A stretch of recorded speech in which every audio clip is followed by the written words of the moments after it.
ইন্না লিল্লাহি ওয়া ইন্না ইলাইহি রাজিউন। কতদিন কি হলো রে, আমি জানবেরই পারো না। বস, হাসেম ভাই তো মারা যায়নি। কি কলু? মারা যায়নি? তাহলে কলু যে হাসেম ভাই আর নাই। আসলে হাসেম ভাই বাড়ি ঘর বেচে ইসামতি নগর ছেড়ে একবারে চলে গেছে। আ কোষ কি রে, কি জন্য ঘর বাড়ি বিক্রি করলো আর এলাকায় বা ছেড়ে গেল কৃষক? কেউ কি আর শখ করে বাড়ি ঘর বিক্রি করে কোন? হাসেম ভাইয়ের বেটাটা হঠাৎ করে অসুস্থ হয়ে পড়ছিল, মাকান্তু ক্লিনিকে ভর্তি করছিল। ডাক্তার একদিনের মধ্যে অপারেশন করবে কইছিল, না হলে ছোলক বাঁচান যাবে না, সেটাও অবশ্য করে দিছিল।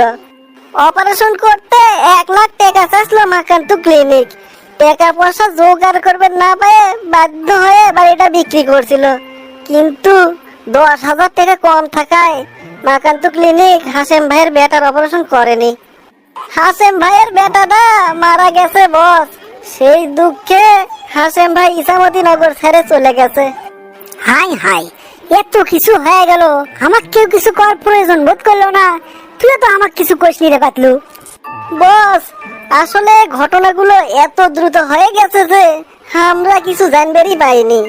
আর আপনিও তো 7 দিন আসলেন না ইসামতি নগর, আমিও শূন্য কিছুক্ষণ আগেই।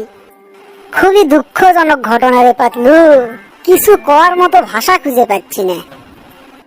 তুই হাসেম ভাইয়ের খোঁজে লোক লাগে দে, হাসেম ভাইয়ের যেভাবেই হোক খুঁজে বার কর।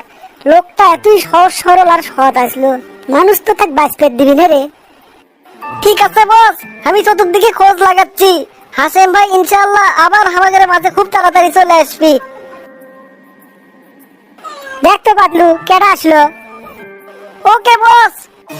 আরে মফিজ ভাই, এই সময়ে তুমি?